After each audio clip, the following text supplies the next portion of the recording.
Hello friend, welcome to my YouTube channel. तो friend, आज के वीडियो में मैं आपसे बताने वाला हूं जो कि क्लास 10 विज्ञान के चैप्टर और यानी कि रासायनिक अपक्रिया और समीकरण के जितने भी मोस्ट इंपोर्टेंट टॉपिक हैं आज के वीडियो में कवर करने वाले हैं।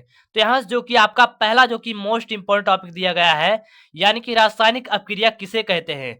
तो यहाँ पर आप हेडिंग छोड़ेंगे जो कि रासायनिक अपक्रिया। अगर आप इसका नोट्स बनाना चाहते हैं तो आप नोट्स लिख सकते हैं जो मैं आज के वीडियो में पढ़ाने वाला हूँ। तो यहाँ पर आप हेडिंग छोड़ेंगे जो कि रासायनिक अपक्रिया। उसके बाद यहां पर आप लिखेंगे जो कि जब एक या एक से अधिक पदार्थ के परमाणु पुनर्व्यवस्थित होकर एक या एक से अधिक नए पदार्थों का निर्माण करते हैं तो इस परिघटना को रासायनिक अपक्रिया कहते हैं। यहां पर जो कि इसका उदाहरण दिया गया है यानी कि C+O2 एरो CO2 यानी कि C आपका जो है कार्बन यानी कि अभिकारक है और O2 जो आपका दिया गया है यानी कि ऑक्सीजन यानी कि अभिकारक है।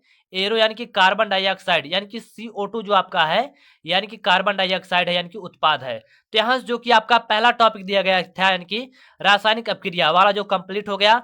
अब यहाँ जो कि आपका दूसरा टॉपिक दिया गया है यानी कि रासायनिक अपक्रिया के प्रकार यानी कि रासायनिक अपक्रिया कितने प्रकार के होते हैं। तो यहाँ पर आप लिखेंगे रासायनिक अपक्रिया के निम्नलिखित प्रकार होते हैं। पहला जो कि ऑप्शन दिया गया है यानी कि संयोजन अपक्रिया, आपका पहला जो कि दिया गया है संयोजन अपक्रिया। दूसरा जो कि आपका है वियोजन अपक्रिया और तीसरा जो कि आपका है विस्थापन अपक्रिया और चौथा आपका दिया गया है द्विविस्थापन अपक्रिया। तो यहां से मैं आप सभी को सबसे पहले बताने वाला हूं संयोजन अपक्रिया के बारे में यानी कि संयोजन अपक्रिया की परिभाषा मैं यहां पर बताने वाला हूं। तो यहां पर आप लिखेंगे वह अपक्रिया जिनमें दो या दो से अधिक अभिकारक आपस में संयोग करके केवल एक नया पदार्थ बनाते हैं वह संयोजन अपक्रिया कहलाती है। यहाँ पर उदाहरण दिया गया है जो कि यानी कि 4Na क्या है आपका सोडियम है, O2 आपका दिया गया है ऑक्सीजन और जलाने पर क्या बनता है सोडियम ऑक्साइड यानी कि 2Na2O। तो यहाँ से जो कि आपका संयोजन अपक्रिया कंप्लीट हो गया। अब यहाँ से मैं आपसे बताने वाला हूँ यानी कि वियोजन अपक्रिया की परिभाषा और उदाहरण बताने वाला हूँ।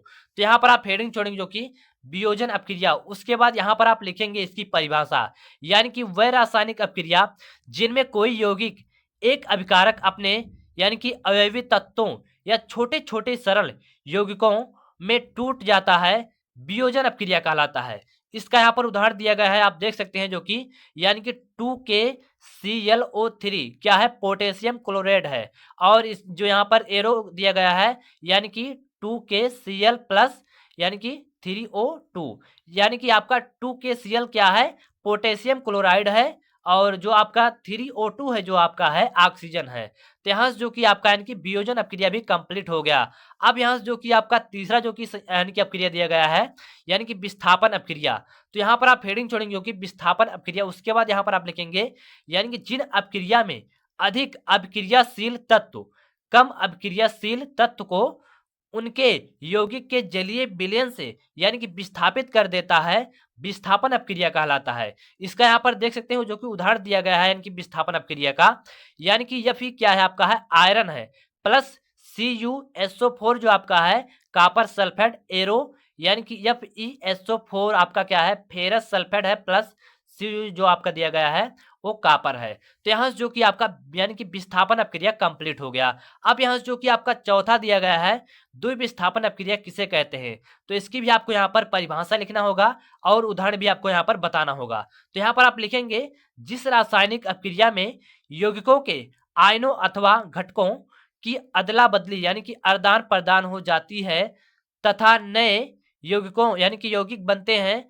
द्विविस्थापन अपक्रिया कहलाते हैं। यानी कि अदला बदली हो जाती है तथा नए यौगिक बनते हैं तो उनसे क्या कहते हैं द्विविस्थापन अपक्रिया कहते हैं। इसका उदाहरण यहाँ पर दिया गया है जो कि आप देख सकते हैं जो कि AgNO3 क्या आपका यानी कि क्या है सिल्वर नाइट्रेट है और NaCl आपका जो कि दिया गया है सोडियम क्लोराइड एरो AgCl आपका सिल्वर यानी कि क्लोराइड है प्लस NaNO3 आपका सोडियम नाइट्रेट है। तो यहाँ से आपके जो कि यानी कि द्विविस्थापन अपक्रिया भी यहाँ से कंप्लीट हो गए। टोटल यहाँ से आपके चारों मोस्ट इंपोर्टेंट जो अपक्रिया थे कंप्लीट हो गए।